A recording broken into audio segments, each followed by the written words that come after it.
Olá, tudo bem? Eu sou Marcos Tosi, seja bem-vindo ao programa Última Análise da Gazeta do Povo. E como sempre a gente gosta de deixar claro por aqui, o Última Análise é um programa dedicado ao diálogo produtivo e proveitoso. Procuramos evitar os clichês, os bordões, o julgamento raso. No caso da morte do Papa Francisco, tema do programa de hoje, não queremos reduzir o assunto a uma mera disputa ideológica entre esquerda e direita, conservadores e progressistas. Para nos ajudar nessa empreitada, Última Análise tem o prazer de receber hoje o jornalista Márcio Antônio Campos, titular de uma coluna sobre temas católicos na Gazeta do Povo. Olá, Márcio, muito bem-vindo, prazer ter você aqui com a gente. Legal, obrigado, Tosi.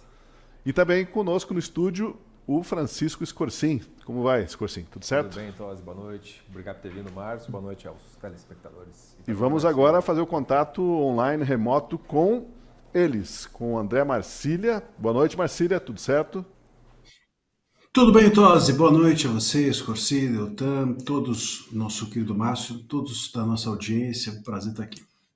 E saudações especiais para o Deltan Dallagnol, que está de retorno após um período de curtas vacaciones, ou férias, ou foi trabalho mesmo na Alemanha, Deltan? Foi um pouco dos dois, Tosi. Hallo para todo mundo, para usar o olá em alemão. Bom demais estar aqui com vocês, Marcília, Márcio, Scorsese, bom demais. E foi um tempo de estudo. Estudei bastante lá por uma semana, um tempo de aprendizado, e depois eu consegui estender ali na Páscoa para viajar um pouco com a minha esposa, que também me encontrou por lá. Foi um tempo bom, produtivo. Volto então, cheio de energia. Perfeito. Vamos então ao tema de hoje. Eu quero convidar você, espectador, a fazer parte desse programa também. Além de deixar o seu like, aproveite a presença do Márcio, faça perguntas por meio do nosso chat. Na segunda-feira, o mundo acordou com a notícia da morte do Papa Francisco aos 88 anos. O Papa já vinha sofrendo com problemas de saúde nos últimos meses. A morte de um Papa é sempre impactante porque, de alguma forma, afeta a vida de pelo menos 1,5 bilhão de católicos espalhados pelo mundo. No caso de Francisco, teve o seu impacto ampliado pelas discussões acaloradas, por vezes raivosas e furiosas, nas redes sociais.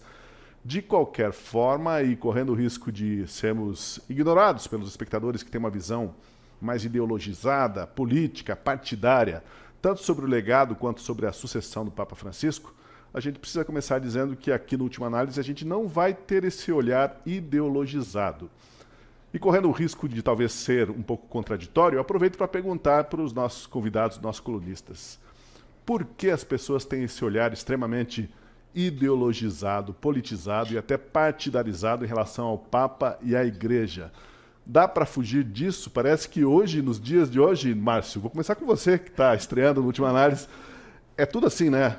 Ou é preto, é branco, ou serve ou não serve, ou é aprovado ou é reprovado. A ponderação falta um pouco nesses momentos. E no caso da morte do Papa, que é um líder carismático, mas contestado também por alguns, de novo essas paixões afloram, né, Márcio? Então, por que o Papa foi politizado? Porque hoje tudo está politizado, né? Você vai na padaria, você quer saber, na hora que o padeiro estava amassando o pão lá, ele estava com a mão fazendo L ou estava com a mão fazendo arminha, né?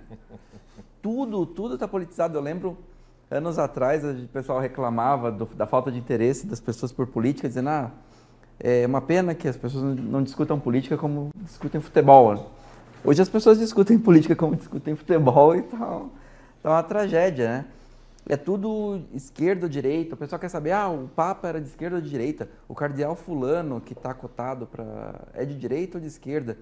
Eu vi outro dia um influenciador que estava viajando para Roma aí, abriu caixinha de pergunta no Instagram e perguntaram isso para ele, os cardeais que são cotados aí é de esquerda ou de direita? Você não consegue mais, sabe, quero ouvir uma música, quero ver um filme, mas o artista votou em quem? Eu adoro Olimpíada, né? E aconteceu isso muito na Olimpíada. Também. O atleta ganhava medalha, já iam caçar, mas ele saiu, ele tem foto com fulano, ele tem foto com aquele outro lá. Ele fez uma declaração assim, então eu não vou comemorar tanto, tá? Esse aí não merecia.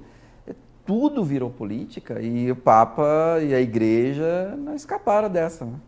Eu vou alternar as perguntas aqui, a conversa, jogando para o telão agora, para o Dallagnol, que chegou hoje, está aterrissando assim, com a gente. Dallagnol, realmente o mundo virou uma era dos rótulos, né? As pessoas precisam rotular os outros de alguma forma.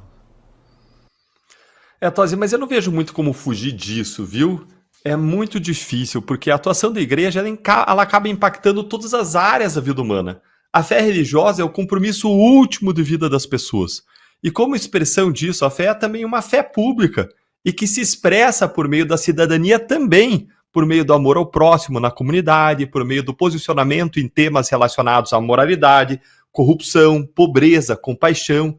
Aí imagina o seguinte, um objetivo cristão é a paz, que se relaciona com alcançar a justiça. Aí vai ter uma discussão entre qual é o melhor caminho para a paz. É por meio de políticas armamentistas, tanto em nível das nações como dos indivíduos, ou anti-armamentistas. E tem como você defender as duas coisas.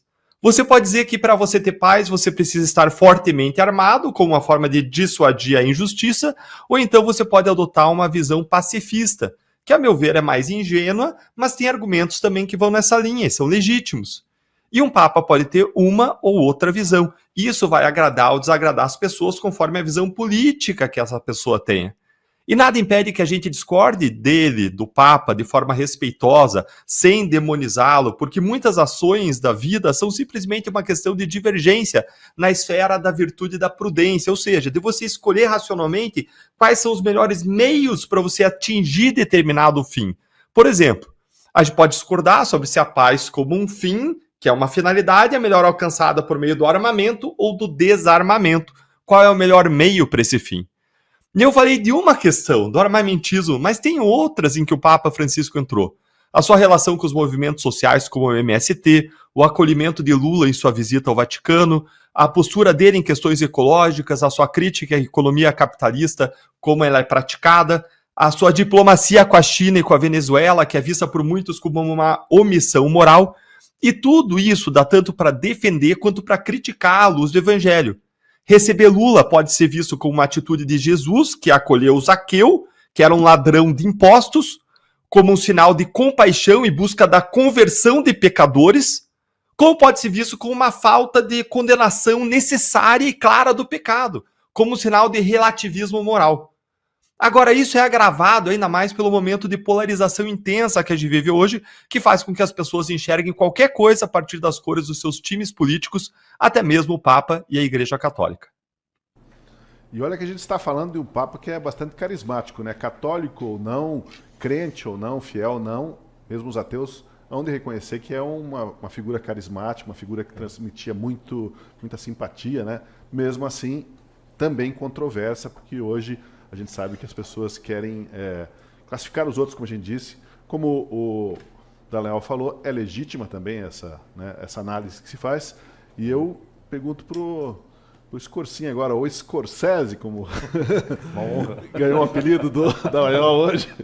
Como do teu ponto de vista cinéfilo, assim, Scorsese? Como é que eu vejo? Como é que você vê isso? Eu acho que o que o Doutan falou é importante colocar, né?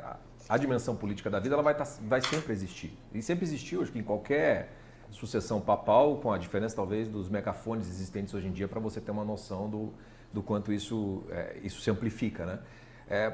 Mas talvez assim, enquadrar a coisa de uma outra maneira, ou dar alguns passos para trás para entender por que todas as dimensões da vida, no final das contas, estão ou sendo reduzidas ao universo da política, ou então a política está invadindo todos os outros. O problema me parece que, e aí eu puxo muito o que o Márcio falou, é que a política foi se tornando a última das dimensões, aquela que abarca todas as outras, como se fosse a forma do bolo no qual todos os outros ingredientes entrariam. E aí a gente tem um problema que a gente só vai entender se a gente rebobinar essa fita muitos e muitos séculos para trás, porque há uma perda, né? Essa dimensão espiritual que é da estrutura da realidade da vida humana, ela passa por um processo de depredação que vem de séculos e séculos. Então, a estrutura cristã, por exemplo, da sociedade ocidental, pelo menos, depois da Idade Média, Renascimento, Iluminismo, e sem fazer qualquer juízo de valor dessas questões, mas o fato é que foi se modificando a forma no qual a sociedade se coloca, se enquadra. Quando a gente chega no Nietzsche no século XIX dizendo Deus está morto, ele faz uma afirmação daquilo, é mais ou menos o seguinte, ó, Deus está morto significa ele já não manda mais na gente, nós nos libertamos, digamos assim. A questão é que você pode até achar que Deus está morto, você pode até achar que as religiões são tudo uma grande palhaçada, você pode jogar tudo isso fora. Não muda a realidade da vida humana que algo vai ser colocado no lugar dessa dimensão que é do espírito humano. E o que foi colocado no lugar? E aí a gente entra na era dos relativismos, onde não há nada que unifique tudo. Você começa então, a dimensão política, ela meio que é alçada de patamar, justamente porque fica uma espécie de vácuo. Né? Então a religião cristã, seja qualquer das igrejas, as outras religiões, elas entram dentro como se fossem irmãs entre pares de ideologias e de outras coisas mais. O resultado disso para usar, né, é demoníaco, porque quando a gente para pensar no nazismo, quando a gente para pensar no comunismo, quando a gente para pensar na ratio do nazismo, que se acha que tem uma raça pura e que as outras, supostamente defeituosas, têm que ser eliminadas. Quando você vê os genocídios e os morticínios, só dá para você entender isso quando a dimensão espiritual já foi, de certo modo, meio que depredada. As igrejas, e a Igreja Católica é uma dentro desse contexto, ela perdeu o poder, não no sentido do poder político da coisa, mas de dar essa forma à sociedade. Então ela se tornou um a mais. E aí, quando o Papa tenta falar, ou vai falar, ou vai se manifestar, sempre vai ter o efeito ou a consequência política, mas todo mundo vai acabar encaixando apenas nisso. Então, o Papa morreu, a avaliação não é qual foi os méritos ou deméritos dele como Papa, o que ele acertou, o que ele errou. Você vai ver se ele é conservador ou se ele é progressista, se ele é de esquerda ou se ele é de direita. Pela própria forma como a gente já fala, a gente já não vai dizer, tá, mas ele era católico? O que é ser católico? Antes de você começar com essa palhaçada de conservador e progressista, porque é outras categorias. Né? Então, no mundo hoje, tudo isso meio que se nivelou. Né? Então, por isso que eu sempre pergunto se é de esquerda, de direita, conservador ou progressista. Eu falo assim, eu tento ser católico. Se isso aí vai ser... Aí você se divirta aí, você escolher qual que você quer. Assim. Se eu conseguir ser minimamente católico, eu já me dou por satisfeito. Né? E hoje é essa confusão, esse caos aí. Então, qualquer coisa que a gente falar aqui já deve ter uma dúzia xingando, outra dúzia falando, não, tem razão e tudo mais. Porque tudo se politiza. Né? Você falou das formas que as pessoas são colocadas hoje e a forma da política como forma maior, né? Eu vou jogar para o Marcília, então, o que ele vê dessa receita aí, ou dessa análise que fez o Scorsin, sobre como nós hoje estamos sujeitos a sermos colocados em formas pré-determinadas, né? Qual que é a sua forma, Marcília? Ô Tosi, essa conversa está muito boa, mas afinal de contas, o Papa é comunista ou não é comunista? A questão aqui, veja, a meu ver, é a seguinte: a gente fica muito, talvez evitando flertar com a dimensão política que tem o Papa, ou que tem a Igreja, mas a gente tem que reconhecer, veja, o Papa ele também ele comanda ali o Vaticano tem uma dimensão política, a Igreja tem uma dimensão política, ela não está mais atrelada ao Estado, ela não é mais o Estado como antigamente, mas tem um impacto imenso. Quando alguma coisa acontece, espera-se que o Papa se manifeste, busca-se do Papa uma manifestação, seja de solidariedade, seja de crítica, e etc, etc. Né? Busca-se, portanto, ao Papa como se busca um chefe de Estado, algum tipo de manifestação que possa, ou posicionamento que possa influenciar, impactar os outros. Isso é inevitável no mundo moderno, e creio que a própria Igreja não possa negar essa dimensão que ela própria tomou ao atravessar os séculos incólume, ao pertencer ao mundo moderno e ao mundo antigo, e com mais ou menos a mesma estrutura. Então, não tem como a gente dizer que o Papa ele é o sumo pontífice, né? Ele é o líder da Igreja Católica, e ao mesmo tempo não esperar dele algum posicionamento que seja político, ou não classificá-lo, ou não rotulá-lo. O meu problema não é necessariamente enxergar no Papa uma dimensão política, mas como os papas tratam a política, ou podem tratar a política, e como nós podemos tratar também as dimensões políticas dos chefes de Estado. O Papa é pop, já dizia a música, não é? Esqueci agora como é que chamava o grupo lá. Engenheiros do Havaí. Engenheiros do Havaí. Engenheiros do Havaí. O Papa é Pop, né? Aquela música, ela basicamente dizia, né, tudo vira ali uma espécie de suco, né, que a gente consome, uma espécie de produto dentro desse espectro do nosso mundo moderno. Inclusive o Papa, inclusive a Igreja. Bom, a Igreja precisa lidar com isso. Como é que ela lida, né? Então, eu acho que a gente precisa aqui pensar, talvez uma provocação a isso seja, que tipo de política, já que a politização do Papa é inevitável, que tipo de política os papas têm feito, ou que tipo de dimensão política, ou em que tipo de ambiente político eles circulam, e como nós tratamos a política também, eu acho que é um ponto importante. Nós fazemos esse reducionismo a respeito da política. Tratar a política como esquerda ou direita, A ou B, é uma forma também um tanto quanto burra, vamos dizer assim, de tratar esse vasto universo que é o campo político. Deltan, vai lá, Deltan. Olha, isso que o Scorsese disse agora, de que a gente está olhando muito a vida com os olhos da política, me fez lembrar que o cientista político Felipe Nunes, que é sócio fundador da Quest, lançou no ano passado um livro que é a Biografia do Abismo. Nesse livro, ele analisou a polarização política no Brasil e a conclusão dele é que ele já passou da fase de polarização e a gente está no momento que ele chama de calcificação. Ou seja, de integração da visão política à identidade da pessoa e de engessamento dessa visão política, além da importância da sensação de pertencimento a um grupo político específico. Essa calcificação, ela faz com que a ideologia extrapole o terreno da política e passe a ditar o que a pessoa pensa em questões do dia a dia, como nesse caso a fé. Então o que está acontecendo hoje é o que muita gente reflete sobre o Papa ou sobre a Igreja Católica a partir dessa perspectiva. A questão é, o que a minha identidade política diz que eu devo pensar sobre esse assunto ou então sobre essa pessoa?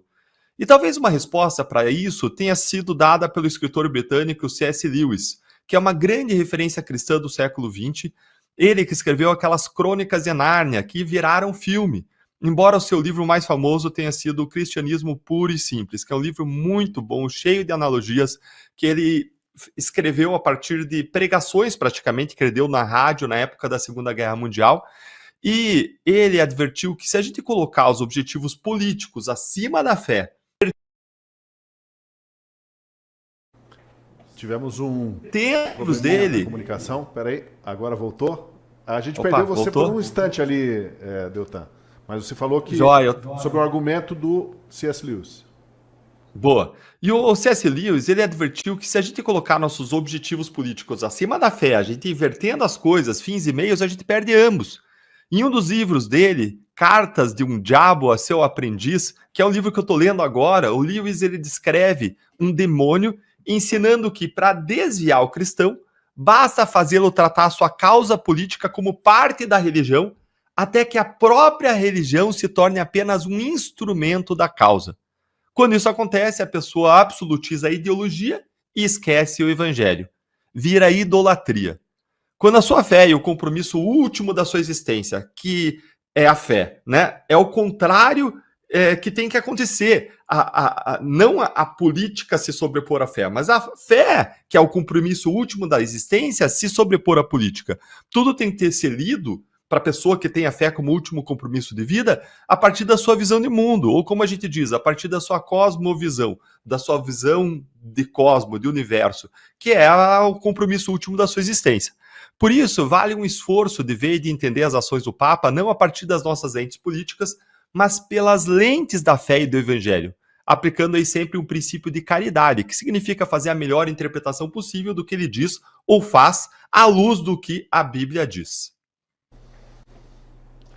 Olha, uma cobrança que se faz ou se fazia ao Papa Francisco e que certamente será feita ao novo Papa é que ele adaptasse a Igreja a novos valores e visões da sociedade contemporânea. Falando já do legado do Papa Francisco, será que ele tinha essa preocupação? Em que medida? E extrapolando um pouco para o cristianismo de forma geral, né? O cristão ele tem que se adaptar aos valores de sua época. Até que ponto que isso é negociável, né? Quem começa? Dá um nome do especialista. O Márcio. É engraçado que trouxeram de volta uma tirinha E agora eu não me lembro se foi da época do conclave de 2005 ou do conclave de 2013, que está lá um jornalista, lá em 1958, né, batendo na máquina de escrever lá. A igreja precisa, ela está antiquada, precisa se adaptar. E é ele escrevendo o mesmo texto em 58, 63, 78, e achando que está destruindo ali, né? Nossa, que argumento matador e tal.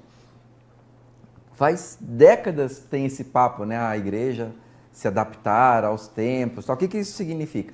A gente viu, por exemplo, eu fui assistir segunda-feira à noite o Conclave, né? O filme. Sinto muito. Pois é.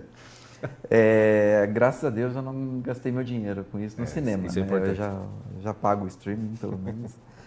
E o que está ali é o discurso do cardeal ali, que é o Stanley Tucci, né? Na hora que eles estão sentados ali numa sala que parece um auditório, Que alguma coisa o ali. mais liberal ali, né? Que é o candidato, né? É o candidato do grupo liberal. É aquilo ali que ele fala. É o programa da modernidade, assim, como eles gostariam que a igreja fosse.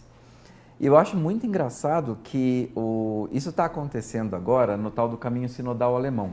Né? A igreja alemã, bispos alemães, leigos, tal, estão se juntando e o que eles querem é isso. Querem alterar, mudar a doutrina da igreja, mudar a prática da igreja. E acho que o presidente da Conferência Episcopal Alemã foi conversar com o Papa Francisco em determinado momento lá para expor tal. E a resposta do Papa Francisco foi: tá, mas a gente já tem igreja protestante. Para que transformar a igreja católica? Porque já tem várias outras igrejas que aceitam, que fazem isso que querem que a igreja católica faça. É só mudar, né? Hoje ninguém... A gente vive num país cristão, um país com liberdade religiosa. Você pode mudar de igreja se quiser. Se você não concorda com o que a igreja católica prega sobre tal e tal assunto, e vai para outra, né? Tá aí, tá cheio, opção que não falta, né? Sim. Então, aí tá vendo, e a gente vai pensar, olha só, é o Papa Francisco, né, que tá comunista, falando um negócio desse para um bispo alemão lá que tá loucaço, né? Tá virado no giraia lá para mudar tudo. Por a simplificação que me dá o desgosto, assim. E aí, só para recuperar uma coisa que o Deltan falou ali no começo, eu ficaria muito feliz se a gente discutisse essas coisas que o Papa faz. O acordo com a China, por exemplo. É bom, não é? Uhum. Por quê? A situação dos católicos na China é essa. O acordo vai melhorar, vai piorar? Se a gente ainda discutisse, eu estaria feliz. Agora, o que acontece? O Papa fez um acordo com a China. É comunista. É comunista. Aí acabou a conversa. Você já botou o Papa na caixinha e tudo que ele fizer você vai julgar por essa lente. O Papa é comunista. Mas é o mesmo Papa que chamou o médico que faz aborto de matador de aluguel. Eu não vi nem João Paulo II falar desse jeito. Uhum. João Paulo II, que foi um super defensor da vida e brigava mesmo, assim, brigou com a ONU, brigou com meio mundo por causa do direito à vida. João Paulo II não falava isso. De médico que faz aborto. E o Papa comunista faz um negócio desse? Não faz. Não é tão simples assim, né? Pois é. Não é tão simples. E é uma coisa que, dentro desse contexto, né, adapta aos valores, eu acho que tem muita confusão, porque às vezes o que eu acho que existe assim, eu acho que o mundo mudou muito e passa por um processo de mudança cada vez mais acelerado. Se você pegar em termos até tecnológicos mesmo, 100 anos atrás tinha rádio, era o rádio, televisão, cinema, o disco, o CD não durou não sei lá quanto tempo.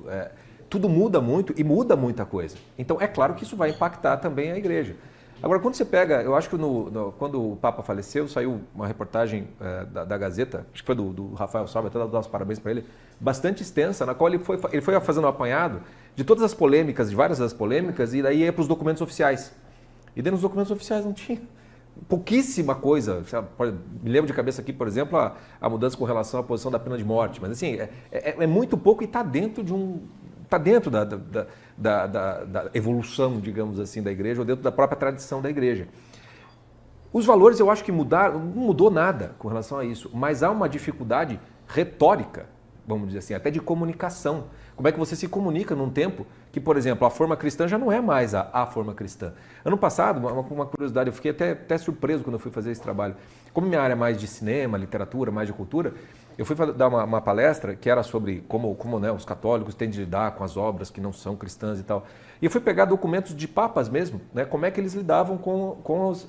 E se você pegar os documentos papais, lá, de séculos para trás, e você vai avançando, você vai vendo que os documentos eles têm, num primeiro momento, uma retórica meio, aquela coisa assim, meio policialesca. Então você tem lá o índex, livros proibidos, filmes que você não deve assistir. Se você vai acompanhando a história, você vai ver que chega no século XX, a igreja meio que começa, entre aspas, capitular, no sentido de, não está funcionando por essa via. Então começa assim, no cinema, vamos criar salas de cinema católicos, para filmes que sejam mais. Vamos apostar mais na educação, proteja e tudo mais. Já não quer proibir, vamos dizer assim, de que não exista a obra que seria perniciosa, mas proteger o católico daquilo que não vai ter como evitar. E quando a gente vai avançando, chega no famigerado Concílio Vaticano II, que o povo vai odiar, ali tem quase que, assim, eu acho uma inteligência da igreja. Fala assim, se a gente continuar brigando, literalmente falando, a gente não vai conseguir grande coisa. A gente vai ter que saber se comunicar e conversar. E basicamente assim, como é que o mundo cristão foi construído? Porque quando Jesus Cristo veio, os primeiros discípulos, o mundo não tinha forma cristã. Tinha que aprender. Tem a famosa passagem de São Paulo, quando ele passa pela Grécia, e ele falou assim, aqui não vai funcionar, vamos, outra hora a gente volta, porque eu vou ter que aprender diferente. Então existe uma dificuldade de comunicação ou até de retórica, que quando você pega São João Paulo II, que virou santo, a capacidade de comunicação dele era espetacular. Ele tinha uma capacidade de comunicação impressionante, né? Ratzinger já tinha uma fundamentação teológica, mas a retórica já não era tanto. E o Francisco, ele fica meio que no meio do caminho. Então, muitas das confusões com o Francisco tem muito mais a ver com a retórica que ele utilizava do que propriamente com os valores e com as crenças. Então, às vezes, naquelas entrevistas que ele dava no avião de improviso, às vezes era um jeito de falar que soava tal coisa e aí entra o problema que o Márcio fala, comunista. E aí, só que aí você vai pegar N exemplos de um lado e do outro, e aí você vai, se você for minimamente honesto, você vai dizer assim, talvez esse Papa seja ambíguo. Ou talvez ele não tenha se expressado bem nesse momento. Agora, e os documentos oficiais? Quando você vai para eles, você não vai ver uma descontinuidade naquilo que vinha. Então, não acho que a igreja esteja se adaptando ao mundo, né? Nada disso. Eu acho que ela tem um desafio muito grande de se comunicar com o mundo, porque o mundo já não é mais cristão como era em séculos passados.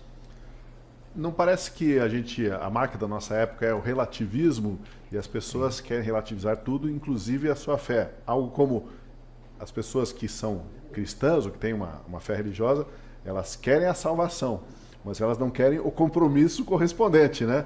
E isso pode servir para católico, para protestante, para qualquer outra religião.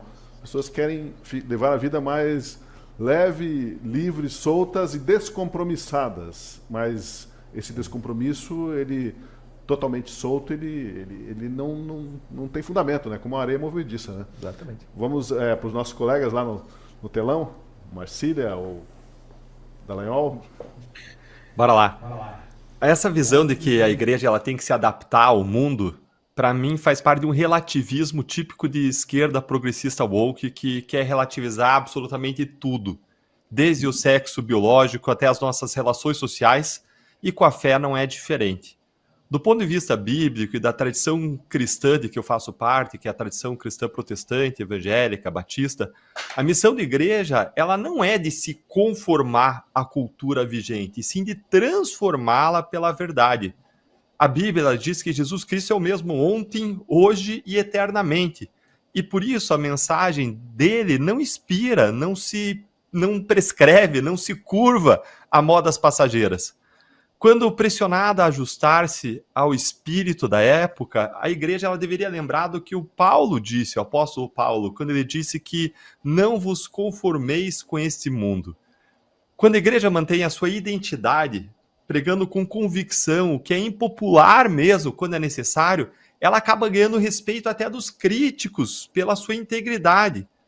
O Chesterton, que foi um dos maiores escritores do conservadorismo, um cristão convicto, católico, ele escreveu que a gente não quer uma igreja que se mova com o mundo, mas sim uma igreja que mova o mundo. Ou seja, a igreja existe para ser sal da terra, para ser luz do mundo, para usar aqui a linguagem de Jesus lá no famoso Sermão do Monte, provocando um impacto e chamando a humanidade para um padrão mais alto. e não simplesmente espelhando aí valores que estão na moda agora. E é interessante a gente observar isso no momento atual, em que a gente já está vivendo uma mudança de paradigma, com o abandono da agenda woke, tanto pelas maiores empresas do mundo, quanto até mesmo por Hollywood, né? Que é uma das maiores propagadoras das ideias de mudanças culturais no mundo.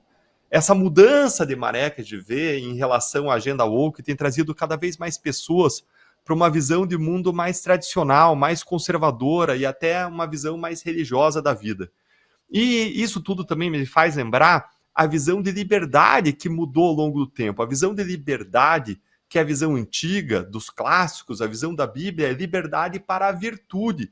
Enquanto hoje a visão de liberdade é liberdade da opressão, liberdade das regras, é a destruição das regras que gera uma anomia, quando na verdade a Bíblia, que é a base da visão cristã do mundo, ela traz balizas de vida, né? Ela traz princípios, ela traz virtudes, ela traz um estímulo, um desafio para a excelência humana. E essa é a resposta simples e direta. Então, na minha perspectiva, não. A igreja ela não vai se dobrar à cultura, ela vai buscar sempre moldar a cultura. Mas essa é a resposta simples e direta. Agora, claro que tem uma nuance. Qual que é a nuance, Deltan? E uma nuance que não invalida a regra.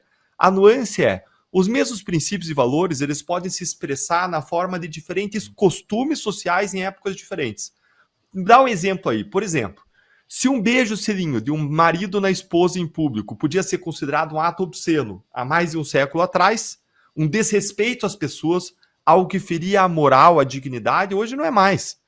Um outro exemplo agora bíblico. Paulo escreveu para uma comunidade, para a igreja de Corinto, fazendo referência a uma proibição das mulheres da igreja de cortar o cabelo. Por que as mulheres lá não podiam cortar o cabelo? Porque era uma característica das prostitutas em Corinto, exatamente essa, de cortar o cabelo curto. Hoje, essa orientação do Paulo para não cortar o cabelo não faria mais sentido. Então, se deve distinguir o que é uma questão de usos e costumes, como, por exemplo, quando o Papa orientou que as missas não fossem mais celebradas em latim, e o Papa Francisco ele foi liberal nesse aspecto, de não exigir as missas em latim, ou de dificultar missas mais em latim, o que é uma questão de usos e costumes, e distinguir isso do que é uma questão de valores e princípios efetivamente. E aí, claro que a discussão deve ser caso a caso e vai estar aberta a debate. Eu vou para o Marcílio agora. Marcílio, eu vou fazer uma provocação que não está no script aqui, que é o seguinte, a gente está falando do relativismo, né? Esse relativismo que está em todas as esferas, ele está também na esfera judicial, Marcília, e isso tem dado muito trabalho para você cá entre nós, né? O relativismo na esfera do judiciário brasileiro. Fazendo a ponte aí da questão mais religiosa com a questão jurídica que vivemos hoje, porque, enfim, não dá para deixar passar batido, como a gente diz aqui no nosso programa.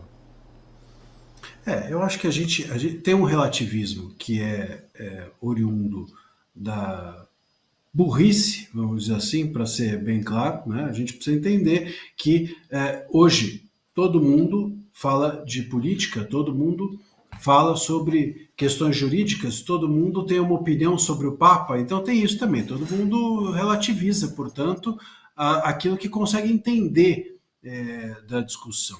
Né? Se você sentar para alguém e perguntar o que você acha do Moraes, o que você acha do Papa, o que você acha da esquerda ou da direita, todo mundo, qualquer um, vai ter uma visão sobre isso. Então, a gente precisa entender que, às vezes, a relativização ela vem da incapacidade de você se aprofundar em um texto, em uma compreensão um pouco melhor ou maior sobre determinado tema. Mas tem uma relativização também que vem do fato de que a gente vive uma era de que tudo é envelopado para ser um produto. O Papa também. Então, quando o Papa vai para a TV, quando o Papa é entrevistado, eles devem virar para o Papa, imagino eu, falar, 3 minutos aí, Papa, e ele precisa lá falar o que ele pensa. E aí estava o Scorsese, aqui, o nosso cineasta, dizendo, muito bem dito, que isso leva... Agora vai pegar o apelido. Vai pegar o apelido. Isso obviamente, leva o Papa a poder se confundir, etc. A gente não pode também defender. O Papa tem que estar preparado. Deve ter media training ali no Vaticano, imagino eu, também para o Papa se preparar com isso.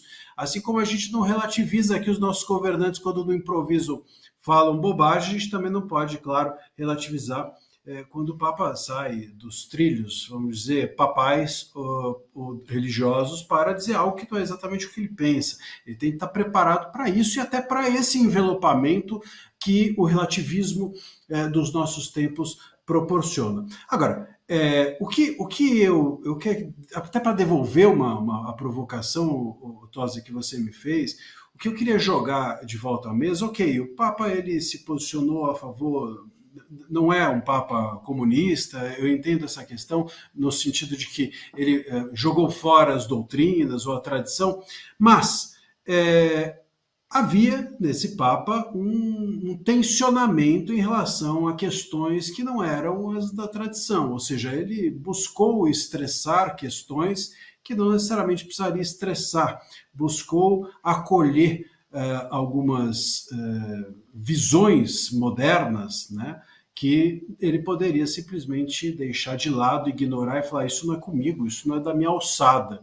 Ele enfrentou algumas dessas questões porque quis, e talvez porque tenha achado que era importante fazer isso.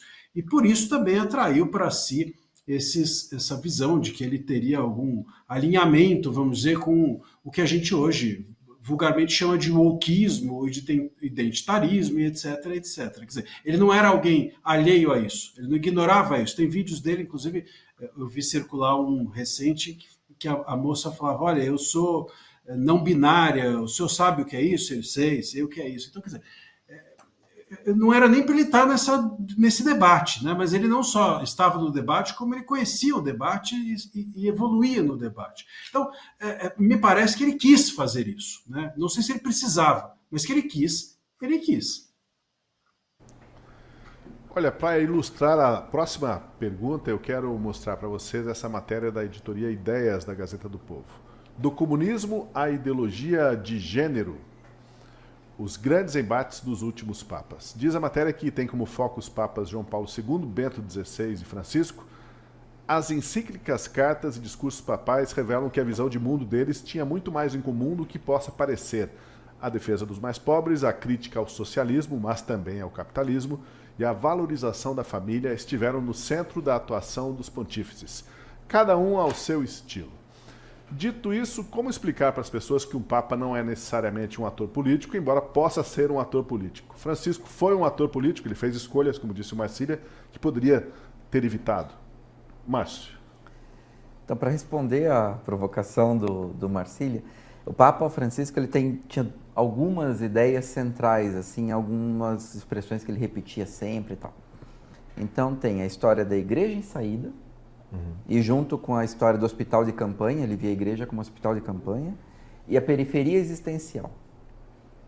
Então, o que o Papa Francisco falava? A realidade está aí, né? Comportamentos X e Y, divórcio, pessoas que estão saindo de um casamento e entrando em outro. O que a gente faz? A realidade está aí. O Papa Francisco ele queria acolher essas pessoas, dizer que, olha, outra coisa que ele repetia: a igreja tem espaço para todo mundo. Né? As pessoas, tá?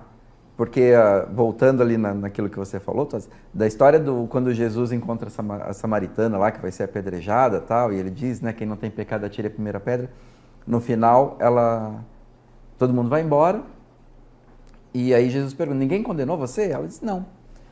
Eu também não te condeno. Essa é a parte que todo mundo gosta. A parte que ninguém lembra é o que vem depois, que Jesus diz: vai, não peques mais. Ele acolheu a pessoa, mas reprovou o comportamento. Então, o que o Papa Francisco está fazendo? Ele buscou maneiras de trazer essas pessoas. O que é a periferia existencial? O que a gente vê hoje, epidemia de angústia, de depressão, gente desorientada, gente em situações limite, tudo isso é a periferia existencial, que o Papa Francisco falava. E aí a igreja tem que mostrar para essas pessoas que Deus as ama e a igreja também, então nós queremos que as pessoas sejam felizes. Como? A gente tem que acolher. Acolher de que maneira? Aí a gente pode discutir a maneira que Francisco achou para fazer isso. Né? Para fazer isso. É a melhor, não é a melhor? A gente deveria ser mais enfático na condenação do comportamento errado para ver se elas acordam, como se fosse um analista de Bagé com roupa branca e solidel, ou não, ou a gente realmente tem que ir pegar pela mão e levar devagarzinho e ir mostrando e tal. Porque se a gente vê os documentos, doutrina não mudou, nenhuma. Algumas práticas pastorais que Francisco introduziu, e aí eu posso concordar, posso não concordar, posso achar que foi melhor o jeito, não é o nosso objetivo discutir aqui. Mas é que Francisco quis fazer isso. Discursinho. Não, e essa coisa da igreja de saída, né? Quer dizer, pegando a provocação mesmo do Marcílio, né? Se a menina chega e fala que não é não binária, né? Você tem, de partida, você tem duas opções. Simplesmente fala assim, eu não faço a menor ideia do que você está fazendo aqui, vaza, né?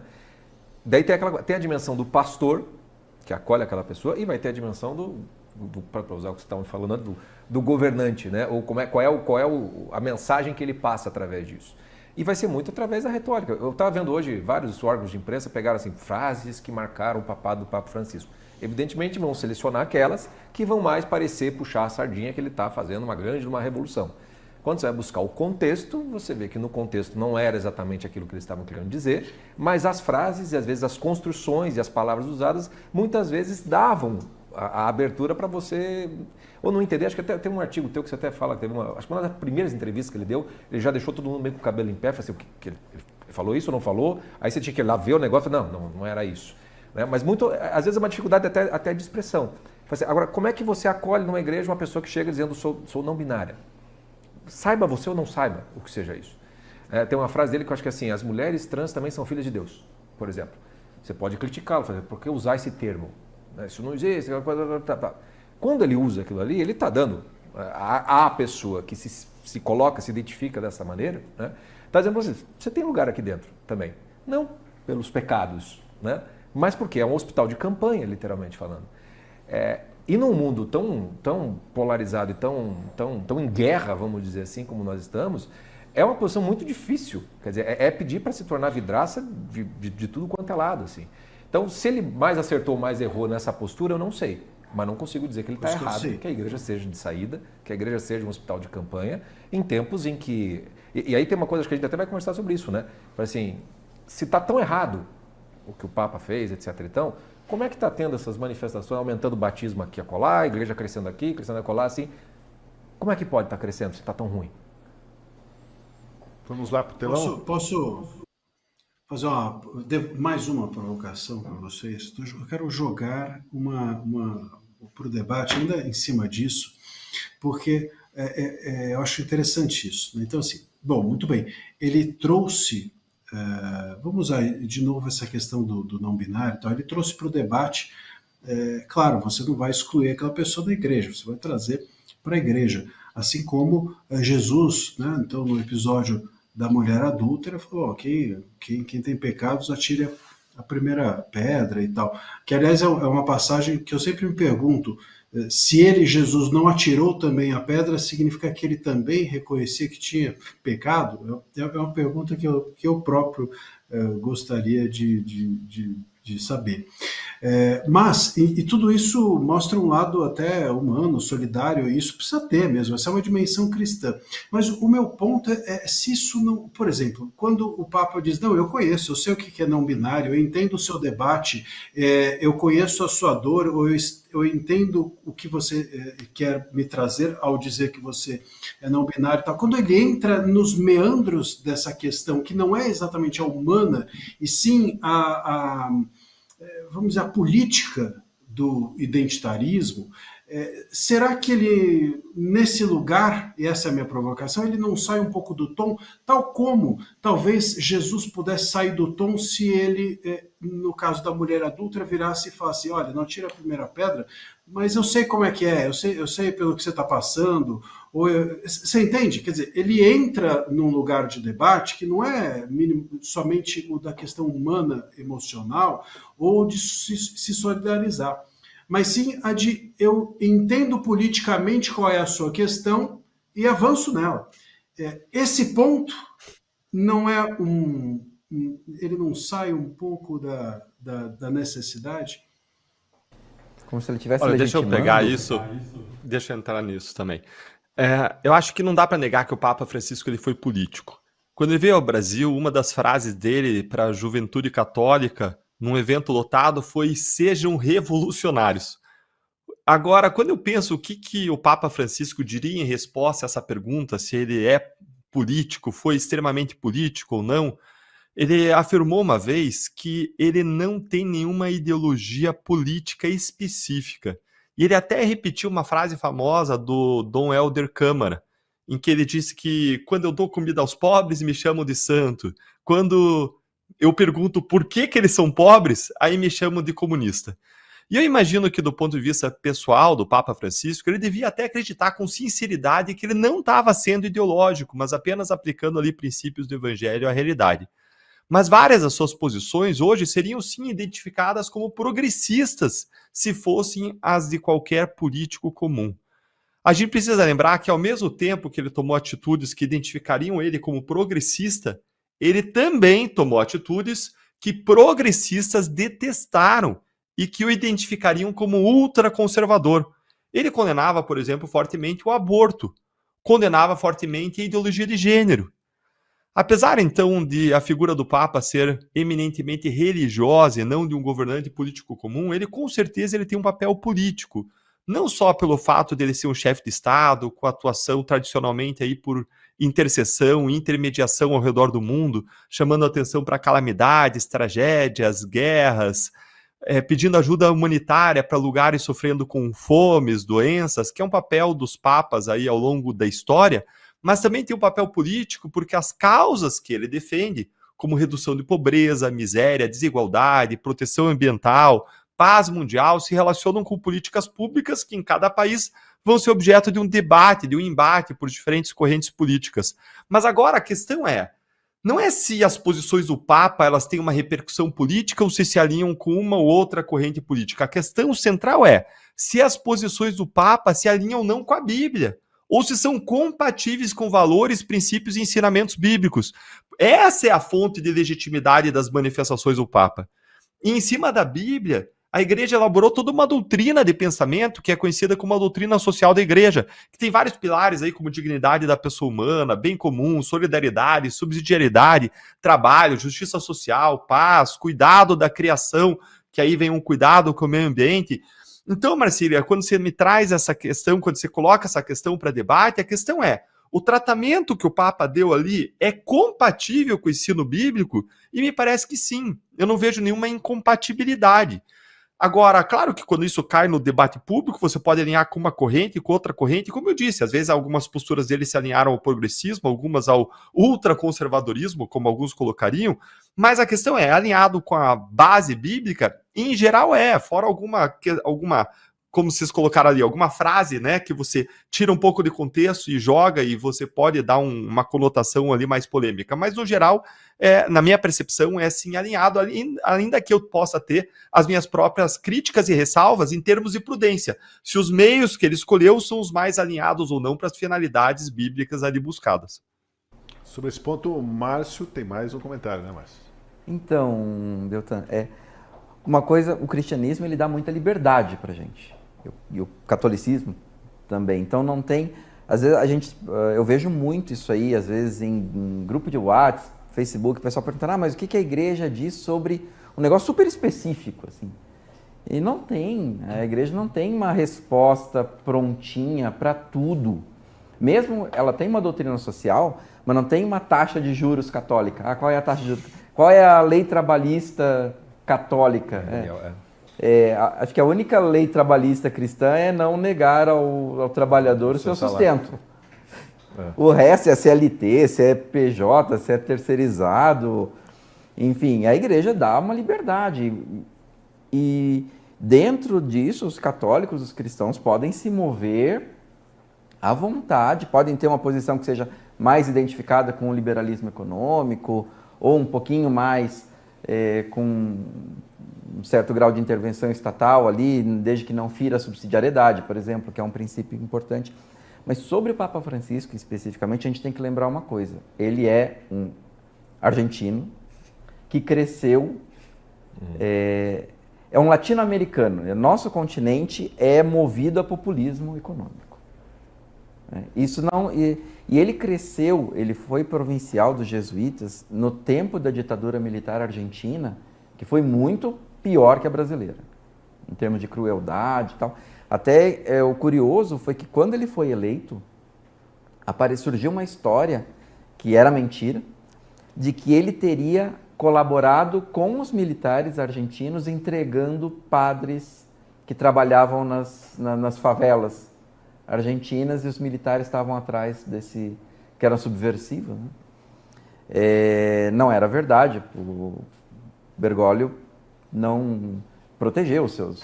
Como Dom Eugênio Salles, um bispo brasileiro hiperconservador, mas que protegeu os seus padres quando a ditadura militar brasileira estava querendo pegar alguns deles.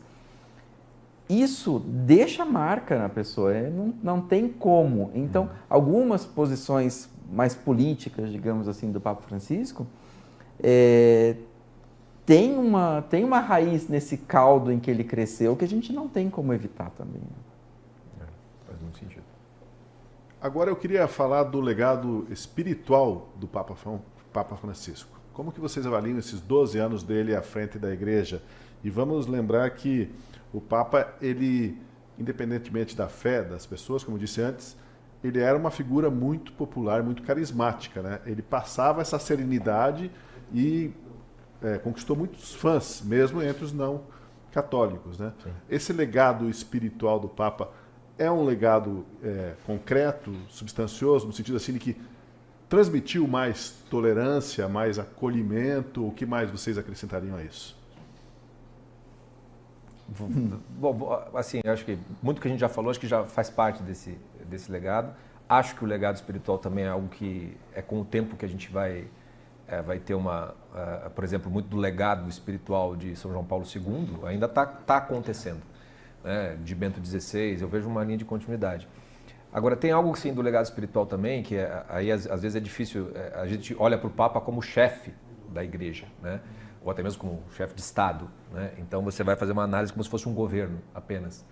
Mas para um católico, né, Papa, o Santo Padre, ele também é um pai espiritual. Há uma relação muito diferente do católico com o Santo Papa, com o Santo Padre. E aí eu falo assim, em termos de legado espiritual, acho que cada um fala, até Bento XVI, acho que numa das últimas entrevistas dele, inclusive falando sobre o Papa Francisco, ele fala muito sobre como essa relação do cristão com Deus, ela é muito individual, mas ela depende da igreja, do coletivo, para ela fazer acontecer. Ou seja, depende do exemplo dos outros, para que você possa crescer como cristão. E não há exemplo maior para um católico do que o exemplo que um Papa dá, né? Então, assim, eu não sei, o legado espiritual em termos coletivos, para a igreja como um todo, eu acho que está em aberta discussão e nem me acho muito cacifado para falar a respeito disso. Mas eu posso falar como católico, né? Como um dos filhos, portanto, do Papa, né? E eu nessa semana, eu estava com o Paulo, com o Pozonoff, a gente estava tomando uma cerveja com um amigo, a gente estava se perguntando quantos papas a gente já conviveu, né? Desde que a gente nasceu. Quando a gente tem consciência de si, foram os três, né? O São João Paulo II, Bento XVI e o Francisco. E eu até escrevi, na minha coluna dessa semana, eu falo um pouco justamente sobre essa minha relação com esses papas, dessa perspectiva de filho com relação a pai. E dos três, né, para mim, o Papa Francisco foi mais pai do que os outros dois, por uma questão pessoal minha, né, que eu conto mais ali na crônica. E aí uma coisa que foi interessante, porque com Bento XVI é um grande teólogo, um dos maiores teólogos, talvez, da história. Então ele falava, você era um professor, ele estava te formando, né? Eu leio e releio os livros dele. Quando o Francisco entrou, e já no começo já começou as ambiguidades, as confusões, a minha postura, e talvez por defesa mesmo, foi aquela coisa assim, meio assim, é o meu pai, entendeu? No fim do dia é meu pai. A confusão, se vai ter acerto, se vai ter erro, se está certo, se está errado, assim, Jesus Cristo falou que contra as portas do inferno nada vai prevalecer. Então eu vou confiar nesse negócio. Então eu comecei, a minha relação com o Papa Francisco foi uma relação no qual essa relação filial se tornou muito mais forte do que eu tinha antes com os próprios outros papas, também por um desenvolvimento talvez espiritual da minha fé, da minha própria fé. E aí eu fico me pensando, esse é o legado espiritual que o Papa me deixou, né? Desse crescimento de amor filial pela figura do Santo Papa.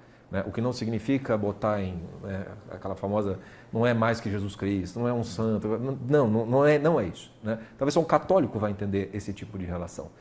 E eu acho que, para mim, se esse legado espiritual foi dado através dele, não veio através de outros, eu só posso ser muito mais grato do que qualquer outra coisa, né? E quero crer que muita gente diria mais ou menos a mesma coisa. Muitos desses que você falou que não são católicos, que gostam muito, talvez gostem justamente porque ele pareça ser algo, pareça ser alguma outra coisa. E a postura dele mais de pastor do que propriamente quando ele foi escolhido, ele vai sem os paramentos, ele pede para rezar por ele, ele vai mais próximo, de fato, do fiel. E eu acho que isso fez um impacto muito maior do que a gente imagina. Acho que a gente estava acostumado com a clareza do Bento XVI. Né? É. Aliás, pobre do Bento XVI, porque ele veio depois de um Papa super carismático, que era João Paulo II, que era ator de teatro, né, na juventude, então ele Era uma sabia, celebridade, né? ele capturava as pessoas, assim. E o Bento XVI, ele foi acadêmico a vida inteira. Ou estava na faculdade, ou já estava lá na Cúria Romana. Ele foi arcebispo de Munique por 2, 3 anos. E dali o Papa João Paulo II já levou ele para Roma. O semblante dele já era mais sério e circunspecto por Ele natureza. era um acadêmico. intelectual. Ele era um intelectual. Ele não queria ser Papa. Ele tinha pedido 3 vezes para o João Paulo II, porque já tinha chegado aos 75 anos. Ele tinha feito 75 anos, aí tinha que apresentar a renúncia, né? Ele pediu 3 vezes para o Papa João Paulo II, eu quero ir para casa, eu quero tocar piano, cuidar dos meus gatos e Escrever compilar minhas obras completas, escrever mais livros. E o Papa não deixou. Aí os cardeais resolvem escolhê-lo como Papa. Ele se saiu super bem. E aí depois ainda vem o Papa Francisco, que é outro que também tinha um carisma sensacional, porque também aquela experiência de décadas como um pastor de diocese, né, em Buenos Aires, mais contato com as pessoas ali mesmo. Pobre do Bento XVI de ter ficado ensanduichado entre 2 papas muito carismáticos. Essa necessidade de Deus, né? Botar um recheio Mas nisso, que tá, a gente acha que Deus manda o Papa que o nosso tempo pede. Né? Como mandou João Paulo II naquela época, e ele foi instrumental, ele é um dos heróis do século XX, né? Como diz o Paul Johnson. Aí, só que vem Bento XVI numa época de turbulência moral. Profunda, assim. Então ele tem a homilia dele, antes dele se tornar Papa, a homilia da missa que abre o conclave, em que ele fala da fé sólida que as pessoas confundem fé sólida com fundamentalismo. Perfeito. E ele usa a metáfora da igreja como barco, né? Um barco em meio a ondas revoltosas ali. E ele fala a fé sólida. E o lema do Bento XVI era cooperadores da verdade. Então, Bento XVI, Deus botou o Bento XVI ali para reforçar.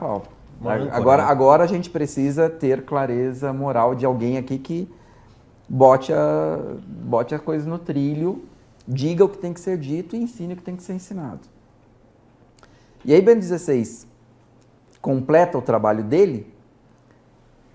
E vem Francisco que fala, bom, beleza, já temos aqui a base tá clara, moral, teológica, está clara, agora é hora da gente ir atrás das pessoas com essa base para mostrar para elas que essa base ela não é ela não aprisiona, né? Pelo contrário, ela liberta. Agora é hora da gente ir atrás das periferias existenciais, das pessoas que estão nessas situações, e mostrar isso para elas. Foi o que eu... Acho que então é um conjunto, o negócio vai se completando, assim. E o resultado disso, acho que a gente ainda está para ver. Alguma participação sobre esse ponto dos colegas remotos? Eu quero fazer sim. Na visão bíblica, existem diferentes dons que são dados às pessoas, né? Um é o dom do ensino, né, Márcio? Outro é o dom do pastoreio. E o Papa Francisco era claramente um pastor, alguém que cuidava das ovelhas. E algo que me marcou muito também em relação a ele foi a humildade e simplicidade. Algo pelo que ele era bastante famoso. ele era muito apegado ainda ao amor aos pobres, algo que ele sempre enfatizava, e como padre jesuíta, ele renunciou oficialmente à propriedade privada de bens materiais. Os padres da ordem jesuíta, eles adotam a austeridade, voto de pobreza como princípios de vida, e por isso ele tomou algumas atitudes diferentes de outros papas. Ele preferiu morar na Casa Santa Marta, que é um lugar mais simples e modesto do que os apartamentos luxuosos dos papas. Ele fazia todas as refeições dele com os funcionários da igreja, e todo mundo que conheceu ele sempre disse que ele era extremamente espartano, ali, austero, era rigoroso. Isso mostra que o Francisco era alguém que fazia o que ele dizia, que vivia o que ele pregava, alguém cujas palavras eram comprovadas pelas ações, as quais refletiam ali amor, compaixão. E se as palavras ensinam, mas o exemplo arrasta, acho que tem um forte legado aí de ações que inspiram amor e compaixão. Ô, Tosi, Vai lá, Marcília. eu acho interessante esse caminho que a prosa aqui tomou, porque é o seguinte, se eu tivesse que listar uma, e aí usando os paralelos que você soltou para a gente falar como se fosse um paralelo entre judiciário e a igreja, não, tem uma estrutura, todos têm uma estrutura hierárquica, do mesmo jeito que lá no STF havia aquele certo ridículo, inclusive do ministro que saiu, o Marco Aurélio, ao exigir que as pessoas chamassem os ministros de Vossa Excelência, quem não se lembra disso, né?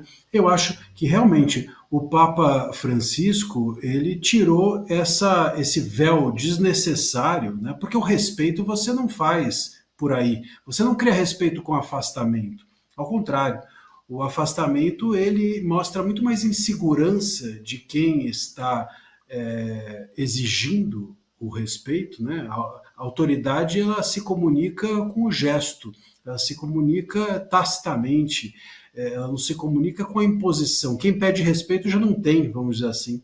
Então quem pede para ser chamado de excelência já não é. E é a mesma coisa em relação ao Papa. O Papa ele não se preocupou muito com isso, né? Então ele permitiu que as pessoas se aproximassem, ele permitiu tirar essas vestes, tirou tirou a sua toga, vamos dizer assim, e com isso não perdeu o respeito. No entanto, eu creio que a gente possa fazer aqui um paralelo também, e eu acho que isso causou um certo rancor, vamos usar essa palavra, na falta de outra, em algumas pessoas que esperam ou esperavam da igreja uma entidade talvez um pouco mais conservadora e tradicional, e talvez não entendam ou não consigam conciliar esse gesto do Papa com uma igreja que não se perde em razão desse gesto, né? Talvez algumas pessoas, de novo paralelo dentro do STF, acreditem que se você não for chamado de excelência, o mundo vai ruir. E talvez dentro da igreja possa haver católicos que acreditem que se o Papa se aproximar ou, enfim, se despir de todo esse tom reverencial, isso possa ser um gesto contra a tradição e contra o conservadorismo da igreja. As pessoas estão hoje muito carentes de instituições conservadoras. Isso a gente precisa entender também. Porque tudo que é conservador e tradicional dentro do mundo foi, de alguma forma, derrubado. Isso foi derrubado porque as pessoas foram revolucionárias, entre aspas. Porque ser revolucionário não é você destruir, é você mudar, né? Então, tirar do lugar alguma coisa e não colocar nada no lugar, não tem nada de revolucionário, é só tolice. Então, esse gesto de destruição do que está aí foi feito. Isso sim, talvez por uma ala mais progressista, e faça com que as pessoas tenham uma necessidade de que aqueles que representam entidades mais tradicionais como a Igreja Católica não façam esses gestos ou não estejam em diálogo com aberturas como essas. Uma coisa não tem nada a ver com a outra, mas isso pode ter a ver talvez um pouco com a birra que certas pessoas passaram a ter do Papa Francisco. Tosi, deixa eu aproveitar nosso especialista aqui, o Márcio, deixa eu fazer uma pergunta sobre algo que me intrigou, né, sobre a vida do Papa, aquilo que veio à tona nos últimos dias, os comentários que vieram, e eu queria ouvir uma opinião mais abalizada sobre isso. Algumas pessoas taxaram o Papa Francisco de ser autoritário, ele teria inclusive demitido um bispo conservador que teria criticado ele. O quanto que é pertinente, não, essa crítica de autoritarismo, o quanto que ele quis impor sua visão sobre os outros. Você explica isso um pouco para a gente, Márcio? Explico. Tem uma questão estatística, que eu acho que o Papa Francisco é um dos que mais usaram um instrumento na igreja chamado motu próprio, que é um documento com força legal que ele redige de iniciativa própria. Como se fosse um decreto. É como se fosse um decreto decreto-lei, vá. Medida É provisória. o regimento interno. Provisória O regimento eterno. interno do STF. Mas, Até na igreja mas diz. isso é algo, ao contrário de muita coisa do Supremo, isso é algo que está no regimento, né? O Papa Na pode Constituição. fazer isso e ele achou prudente, e às vezes era para mudar coisinhas pequenas de dentro do governo da igreja, coisas irrelevantes e tal. Aconteceu, de fato, essa história do bispo, é um bispo excelente, o bispo Joseph Strickland, de uma diocese no Texas chamada Tyler. Só que ele é um bispo com muita presença online, e ele acabou retuitando algumas coisas, algumas críticas ao Papa Francisco que realmente passavam do ponto. Não chegava ao ponto de dizer que não era um Papa legítimo, como a gente acabou vendo por aí. Tem um outro caso diferente, que é o do arcebispo Viganò, que tinha sido núncio apostólico nos Estados Unidos. Esse pirou completamente, chegou a um ponto, mais recentemente, dizendo que a eleição do Francisco tinha sido ilegítima, que ele não era o Papa, e ele acabou excomungado. Era o que tinha que fazer, nesse caso. No caso do Strickland, o problema é que o Vaticano não divulgou oficialmente a razão pela qual ele foi removido. A própria remoção a gente pode questionar, porque é uma medida muito extrema, só que é uma medida que João Paulo II usou também uma vez contra um bispo francês, só que aí era um bispo para o outro lado, era um bispo completamente heterodoxo em questões de doutrina e tal, e o Papa João Paulo II, depois de conversar muito com ele, acabou renunciando o bispo, digamos assim, né? E aconteceu a mesma coisa com o Strickland. É uma situação que a gente não tem todas as informações porque o Vaticano não divulgou, e a gente pode até criticar essa falta de clareza, a gente pode criticar um pouquinho essa questão da maneira como foi feita, né? Se teve conversa suficiente. Mas só voltando numa coisinha que os exemplos que você deu ali, Deltan, sobre o Papa Francisco, que chamaram a atenção de muita gente no começo, eu só quero fazer um alerta, porque se o próximo Papa aparecer no balcão da Basílica de São Pedro com todos os paramentos, né, com a capa vermelha, com a estola, o tempo inteiro, se ele voltar a morar no Palácio Apostólico, né? Não quer dizer que vai ser um Papa menos humilde. Até porque tudo que está ali no Vaticano não é do Papa, né? É da Igreja. Se o Papa vai usar uma cruz peitoral dourada ali, cravejada de, sei lá eu que pedra preciosa, está tudo ali no arquivo do Vaticano. Coisas que foram de outros papas. Então não quer dizer, ele é menos humilde. O Papa Francisco ele tem uma mania, por exemplo, tinha uma mania de não deixar as pessoas beijar o anel dele. Ele ficava bravo. Ele não gostava. Se o próximo Papa deixa as pessoas beijarem o anel, quer dizer que ele é menos humilde? Quer dizer que ele está querendo que as pessoas se submetam, alguma coisa assim? Não. É um pouco... vocês assistiram Band of Brothers? Vocês lembram da cena em que o Winters, acho que ele já tinha virado major, ele passa pelo que tinha sido capitão dele lá na época do treinamento, eu não lembro o nome agora, que é o David Schwimmer, né, o ator. E o capitão não bate continência. E aí o Winters volta e diz, você saúda o posto, não o homem. Então, um papa que deixa, ou um bispo, a gente beija o anel do bispo também, não é porque a gente está... nós estamos reverenciando a função que não a pessoa, a gente está reverenciando a função que ela ocupa, de bispo ou de papa. Então, a gente fica impressionado com essas atitudes do Papa Francisco e tal, mas se um futuro Papa trouxer essas coisas de volta, não vai ser um sinal de arrogância. Acho que a gente só fazendo o alerta aqui para a gente tomar um pouquinho desse cuidado para fazer comparações indevidas. Como o pobre do Bento XVI também foi muito criticado, quiseram fazer aquele contraste entre o Francisco e o Bento XVI, por causa do sapato vermelho, não sei o quê, porque a roupa tal, E o Bento ele resgatou um simbolismo são que tinha sido bobagem, esquecido, né? é bobagem. Verdade, Tentar criar antagonismo entre um Papa e o Papa Novo e o Papa Antigo, a gente vai, à medida que, dependendo de quem for o eleito, né, essas coisas podem começar a surgir de novo e a gente tem que se precaver contra elas. A gente volta para o Marcília, que fez menção ali que quer fazer um comentário. Não, eu quero fazer uma pergunta também para o Márcio. Eu tive um déjà vu agora, porque você falou que tem um moto próprio, né? Que o Papa pode, não sei, abrir talvez aqui um inquérito e que parece que teve um bispo que questionou o processo eleitoral e foi excomungado. Isso me parece familiar. Mas olha que o voto é impresso, não é? No caso ali dos papas. E o voto salvo engano, é impresso e depois queimado. Eu queria saber isso. Quer dizer, como é que se faz? Há possibilidade de questionamento de uma eleição papal? Vamos então aproveitar esse gancho do Marcília e pular para uma pergunta seguinte que a gente ia fazer, que é assim, como é um conclave, né? Porque saiu o filme Conclave agora e muitas tramas nos bastidores, né?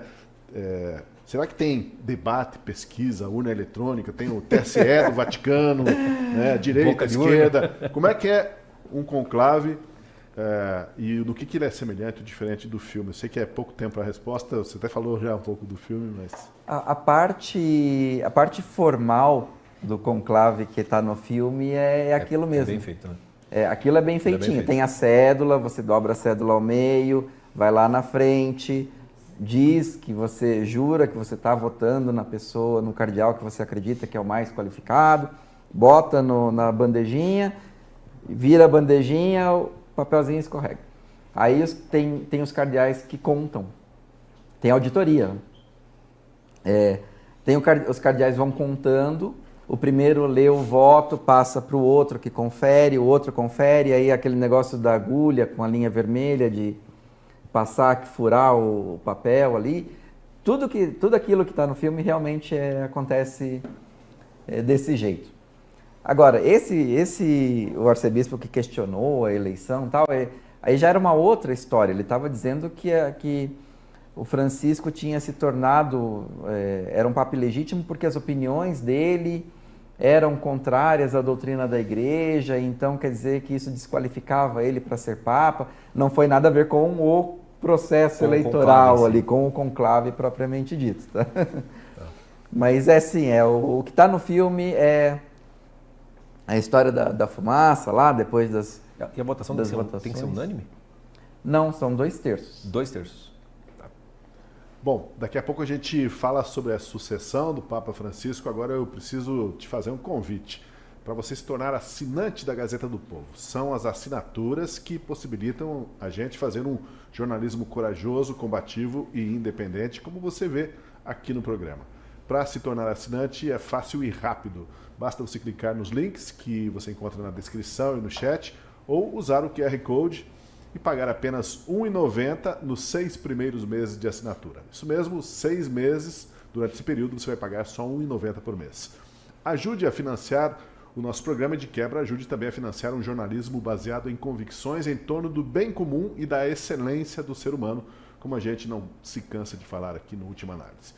Agora vamos retornar para a nossa conversa. Tem muita gente que assistiu ao filme que nós falamos aqui, e agora vamos pular essa questão, vamos para uma outra. No contexto atual, né, de reavivamento da fé, com recordes de batismos em países como a França, a Inglaterra, qual que é o maior desafio do novo Papa?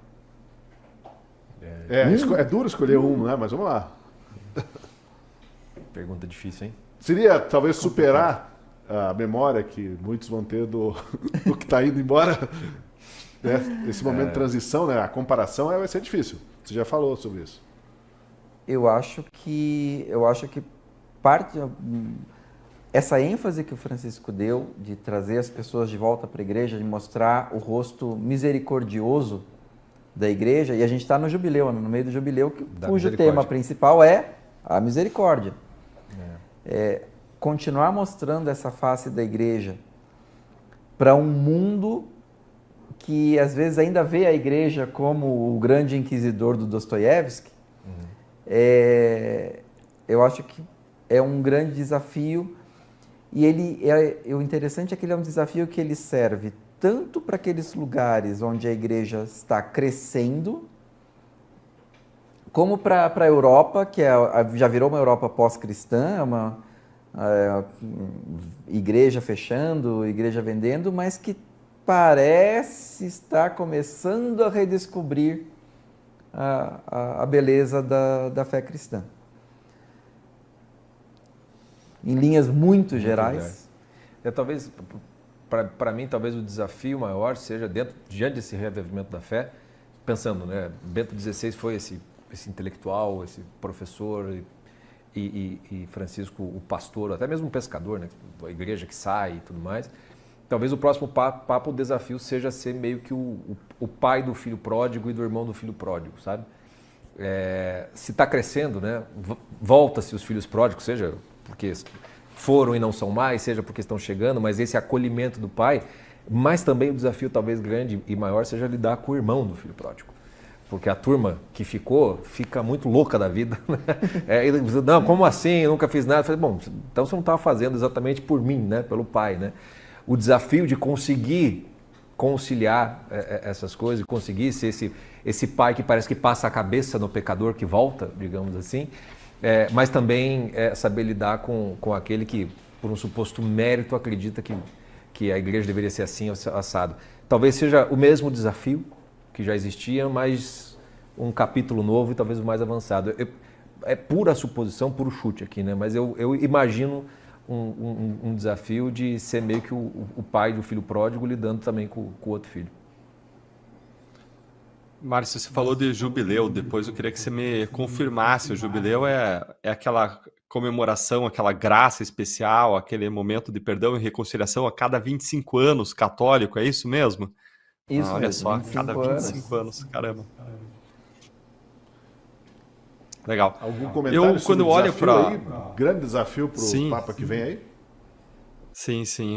Eu acho que o novo Papa vai navegar em águas turbulentas, não só marcadas aí pela polarização, que a gente já comentou agora há pouco, mas também por uma instabilidade geopolítica imensa, que praticamente aí todos os especialistas estão considerando a maior instabilidade política mundial desde o auge da Guerra Fria. Isso por conta de várias situações. A guerra da Rússia contra a Ucrânia, a guerra de Israel contra o Hamas, a influência crescente da China, as mudanças de paradigma da economia americana que estão sendo implementadas aí por Donald Trump, o que afeta as economias e os mercados no mundo inteiro. Ou seja, é um momento de muita turbulência, muita instabilidade, e a gente sabe que o Papa tem essa função diplomática mundial de buscar colocar panos quentes nas crises, buscar auxílio humanitário, incentivar a reconciliação e a paz. Ainda mais, então, nesse ano de jubileu, como o Márcio bem colocou, em que ele está entrando. Tosi, eu acho que na linha do Deltan, a gente precisa entender realmente, como a gente começou o programa falando que não tem como escapar, ou enfim, a questão política, ela acaba sendo um dos itens que todo mundo relaciona a igreja, ao Papa, enfim. Eu acho que esse vai ser o grande desafio. Como o Deltan estava falando, não só em termos de guerras, a questão geopolítica, mas a Europa hoje, que, enfim, né, o Papa está ali, o Vaticano está no coração da Europa, e a Europa está, inclusive a Itália, num momento e tanto.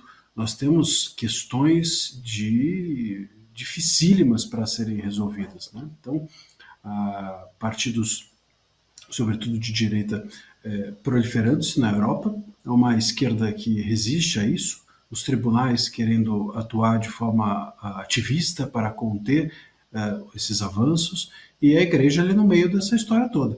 né? Como é que o Papa vai se posicionar? Não tem como escapar de alguma forma lidar com isso, porque essas questões vão, como o Deltan apontou, gerar guerras, essas questões vão gerar resultados que têm impacto humanitário, como, por exemplo, as questões imigratórias, né? As questões de fome, nessas guerras envolvendo, sobretudo, o Oriente Médio. Como é que o Papa vai se relacionar com isso? E aí, enfim, como o mundo é cíclico, a gente cai para o início do programa, né? Vão acabar classificando ele. Bom, ele é de direita, é de esquerda, é comunista, ou não sei mais o que.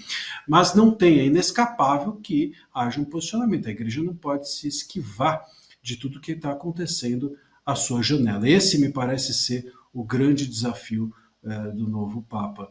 Como ele vai não apenas se posicionar, como também como ele vai se esquivar de ser rotulado por aqueles que, enfim, estão ansiosos aí por poder carimbar se o Papa é de direita ou é de esquerda. Bom, agora a gente abre aquele espaço, aquele parênteses para vocês comentarem alguma notícia daquelas que não podem passar despercebidas, passar batido no programa. O Escorcim, eu sei que tem, né, Escorcim? Fale-nos sobre essa notícia, esse produto da Gazeta do Povo aí. Esse eu acho que não pode passar batido mesmo, né? Acho que o leitor da Gazeta já deve ter visto uma notícia avisando da criação dessa homepage, eu acho que dá para chamar dessa maneira, intitulada Saber, onde a ideia é aprofundar certos temas e não ficar tão preso ao factual do dia a dia, né?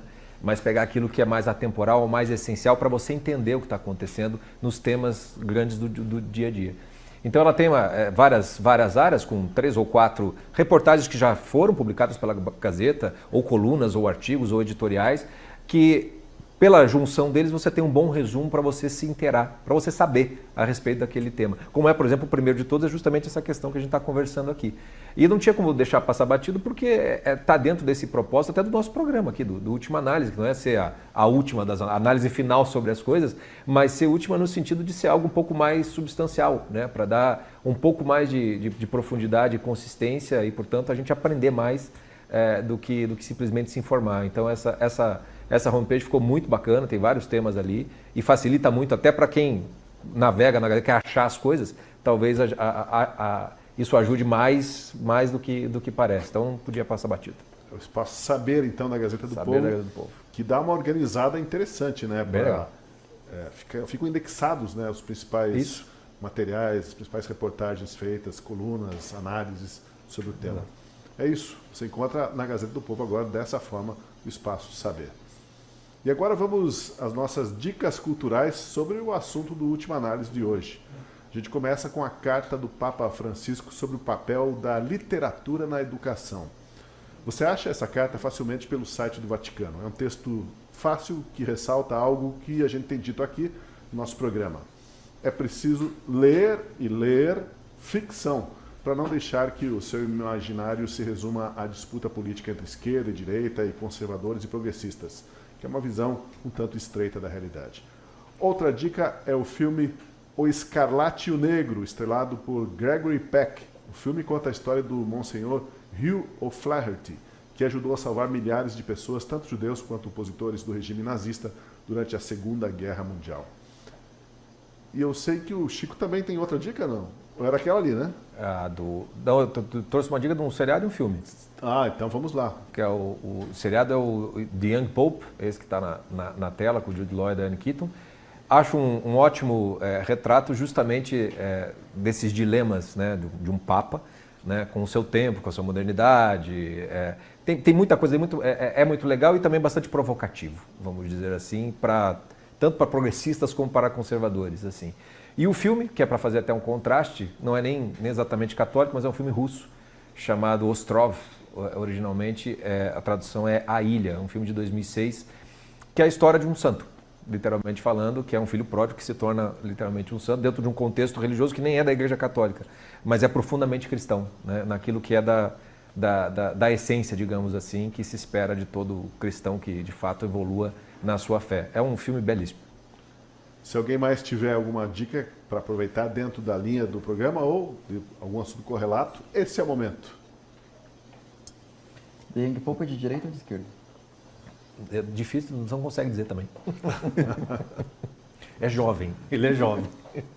Pois é, mas agora é um Papa bonitão, né? E nunca teremos um Papa tão novo assim, né? Com aquela face jovem, assim. O mais novo que está nesse conclave tem 49. Mas não tem uma limitação de Pra idade. baixo? É, para baixo, tem para cima, né? Para cima, não, para cima para votar, não para ser votado. Não para ser votado. Então, pode ser. Pode ser um Papa jovem também. O Jude Law ali Achei- não é uma coisa totalmente inverossímil, então. Mas o Jude Law já tá velhinho. não é. tão novo assim, não. Filme antigo, filme antigo. Achei que vocês iam recomendar de alguma maneira aquele Dois Papas, aquela série, aquele filme. O que vocês acharam daquele filme? Márcio, você que é o especialista.